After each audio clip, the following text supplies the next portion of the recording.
भारतीय संविधान की कौन सी विशेषता जो व्यवस्था है इंग्लैंड से ली गई है? वो है आपकी संसदीय प्रणाली। भारतीय संविधान का कौन सा लक्षण आयरिश संविधान से अनुप्रेरित है? तो नीति निदेशक सिद्धांत। भारतीय संविधान का सबसे बड़ा एकाकी स्रोत है तो वो है आपका government of India act 1935। Bharat की संघीय व्यवस्था किस देश की संघीय व्यवस्था से अधिक समानता रखती है? तो वो है कनाडा। भारतीय संविधान में समवर्ती सूची की अवधारणा कहाँ से ली गई है? तो ये आपकी ली गई है ऑस्ट्रेलिया से। अगला प्रश्न है आपका, भारतीय संविधान में मौलिक कर्तव्य का विचार कहाँ से लिया गया है?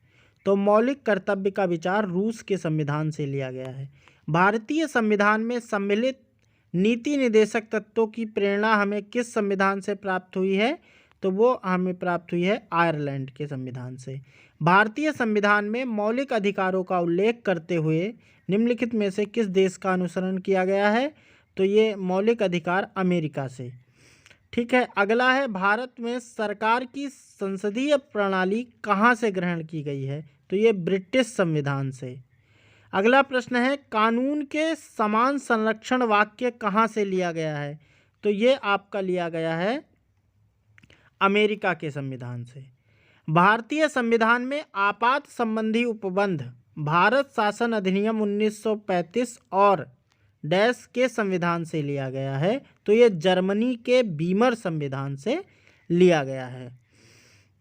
अगला प्रश्न है, भारतीय संविधान में राज्य के नीति निर्देशक सिद्धांतों की संकल्पना कहाँ से अंगीकृत की गई है? तो वो आयरलैंड से की गई है। अगला प्रश्न है, राष्ट्रपति द्वारा राज्यसभा के सदस्यों के नामांकन का नियम किस देश के संविधान से लिया गया है?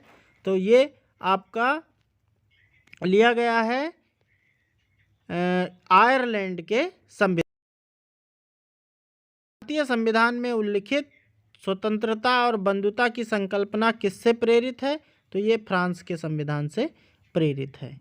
भारत में कलेक्टर का पद औपनिवेशिक शासन के शासन से उधार लिया गया, वो इंग्लैंड के संविधान से। विधि के समक्ष समता लिया गया है इंग्लैंड के संविधान से। अगला प्रश्न है, सर्वसत्ता संपन्न संसद की अवधारणा किस देश की देन है? तो ये आपके इंग्लैंड की देन।